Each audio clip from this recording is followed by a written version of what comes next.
Eleva os meus olhos para os montes, de onde me virá o meu socorro? O meu socorro vem do Senhor, que criou os céus e a terra. Muito bom dia! Com essas palavras nós começamos mais um dia, pedindo a bênção de Deus sobre a nossa vida.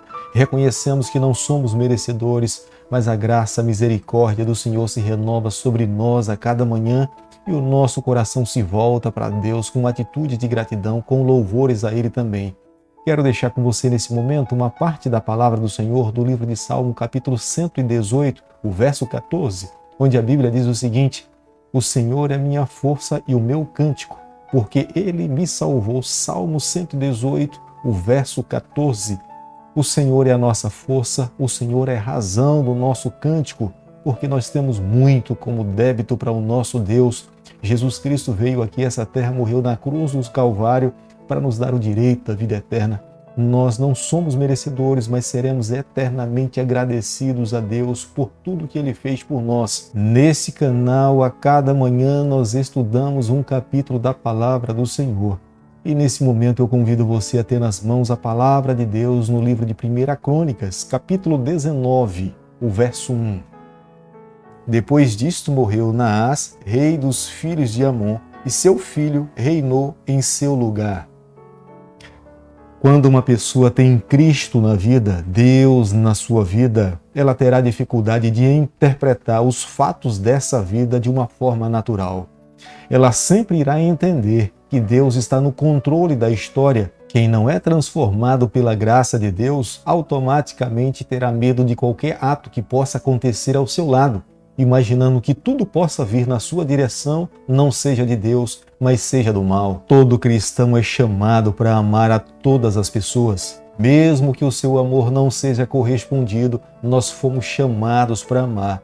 Mesmo que, como resposta, nós tenhamos o ódio de outras pessoas, mas eu e você, nós fomos chamados a amar todas as pessoas sem fazermos seleção delas. No momento em que o cristão aceita Jesus Cristo, ele poderia pegar essa pessoa e levá-la para o céu, mas ele permite que nós fiquemos aqui nessa terra, para que nós possamos representar o seu nome entre aqueles que se encontram aqui. A nossa vida é um sermão vivo, a nossa vida é a palavra de Deus viva. Para muitas pessoas, o único livro sagrado que elas irão ler será a nossa vida. Por isso que eu e você, nas nossas ações, nas nossas palavras, na maneira como nós vivemos, nós precisamos representar o nome do nosso Salvador Jesus. Davi gozava de um bom relacionamento com o rei Naás, que era o rei dos Amonitas. Ao tomar consciência de que o rei Naás tinha morrido, ele envia uma comitiva com o objetivo de prestar solidariedade à cerimônia fúnebre do rei Naás. Mas o rei Hanum, que era filho do rei Naás, ao receber a comitiva do rei Davi, ele imagina que aqueles homens estavam no seu território para espiar a sua terra, em vez de prestar solidariedade. Os príncipes e os conselheiros do rei Hanum, em vez de interpretar aqueles fatos como sendo um ato de bondade, eles começaram a interpretar aquele fato como também sendo uma conspiração contra o reino do rei Hanum e os incentiva a expulsá-los da sua terra. 1 Crônicas, capítulo 19, o verso 4, a Bíblia diz o seguinte: Tomou então Hanum os servos de Davi, rapou-os e lhe cortou a metade das vestes até as nádegas e os despiu. Tanto os israelitas como os seus vizinhos, eles tinham o costume de cuidar da sua barba de uma forma muito pessoal, cuidadosa. Era sinal de vitalidade, era sinal de masculinidade, era um sinal de respeito, era um sinal de hombridade diante da família e da sociedade. Quando uma pessoa cortava a sua barba ou cobria, era sinal de desonra, era sinal de luto, um sinal de desrespeito para com uma pessoa que estava com a barba cortada. E é exatamente isso que o rei Hanum, o rei de Amon, ao receber a comitiva do rei Davi, ele faz com os representantes do rei Davi. Com essa atitude, Davi e o seu reino foi desonrado diante dos amonitas. Davi não poderia deixar essa atitude como se nada tivesse acontecido. Ele sabia que o nome de Deus estava em jogo. Não apenas o nome de uma nação tinha sido desonrada, mas o nome do Deus Israel tinha sido colocado no chão e ele, como representante do Deus Altíssimo, ele jamais poderia permitir que o nome do Deus de Abraão fosse tratado daquela forma. E Davi toma atitudes para repreender a ação infantil do rei Hanum.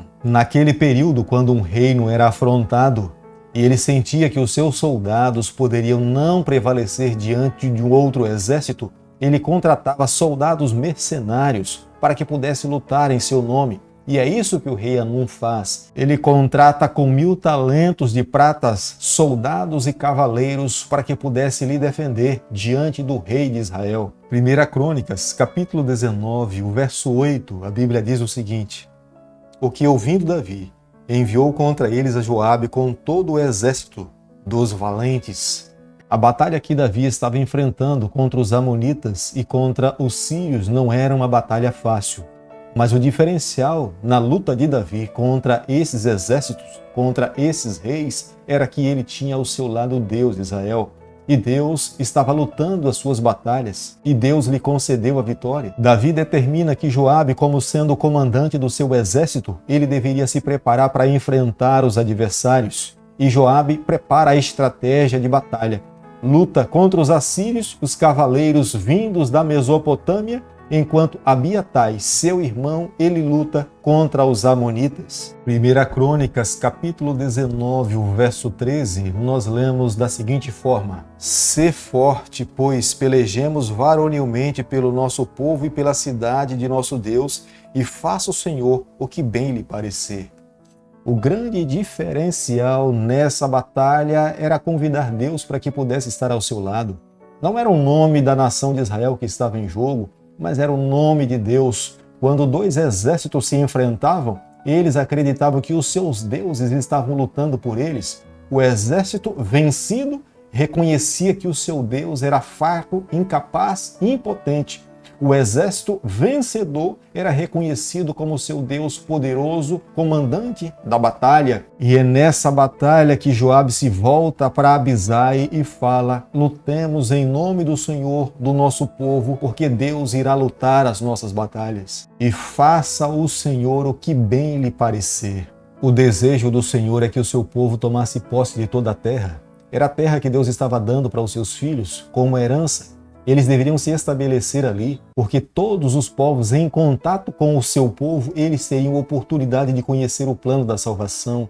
Deus ama a todos. O desejo de Deus é que todas as pessoas cheguem ao pleno reconhecimento do seu pecado e se arrependam e se coloquem nas mãos do Senhor. É a razão pela qual Deus concede a vitória ao seu povo. E a Bíblia nos afirma no versículo 14 e no versículo 16 que tanto os assírios como os cavaleiros que vieram da Mesopotâmia, como os amonitas, fugiram diante do exército de Joabe e de Abisai. E foi diante dos assírios, dos amonitas, que Davi alcançou a vitória. Com essa vitória, ele expandiu o seu reino de uma forma geográfica. As alianças formadas contra eles foram desbaratinadas pelo poder e das mãos do Onipotente. Com a mão de Deus, Davi cada vez mais avançava e ampliava geograficamente o território do povo do Senhor. Querido amigo, nessa manhã, ao concluirmos o capítulo 19 do livro de 1 Crônicas, eu e você, nós precisamos chegar à seguinte conclusão: a vida de um ser humano só faz sentido quando ela tem a bênção de Deus. Um ser humano que vive nessa terra sem a bênção do Senhor é um ser humano comum, destituído de uma vida feliz, sem ter escudos que possam lhe proteger dos dardos inflamados do adversário. Mas quando nós temos Deus ao nosso lado, nós somos um soldado completamente revestidos, aptos para a batalha, porque o comandante do nosso exército jamais experimentou a derrota. Nós precisamos ser um soldado nos dias em que nós estamos vivendo para levar ao mundo amor, bondade e esperança àqueles que já não mais têm. Somente aqueles que estiverem conectados com o Senhor estarão aptos para se revestir com as armaduras espirituais para enfrentar as forças adversárias. Eu e você, nós precisamos ser um instrumento nas mãos de Deus para amarmos a todas as pessoas. Sejam boas, sejam ruins, mas nós precisamos amar a todas. O coração do cristão não pode ser seletivo, escolher a quem amar. Nós precisamos pedir a Deus que o nosso coração se assemelhe ao coração do nosso Salvador Jesus Cristo, amar a todas as pessoas, independente de quem elas sejam, amando dessa forma, vivendo dessa forma, a cada dia nós nos tornaremos mais semelhantes a Jesus Cristo. Por isso que nessa manhã, eu e você, nós precisamos fazer um sacrifício vivo, abrir o nosso coração, permitir que Deus tire o nosso coração e Ele coloque dentro de nós a sua vontade, o seu coração, para que nós possamos agir de acordo com a vontade do nosso Pai Celestial. Querido Pai, nas Tuas mãos nessa manhã nós nos colocamos, confessamos as nossas falhas, nós queremos ser do Senhor para sempre. Fica conosco no decorrer desse dia, é o nosso pedido, é a nossa oração e nós fazemos em nome de Jesus. Que o Senhor te abençoe e te guarde, que Ele faça resplandecer o seu rosto sobre você, que Ele tenha misericórdia de você, que sobre você nessa manhã Ele levante o seu rosto e conceda a sua paz em nome de Jesus.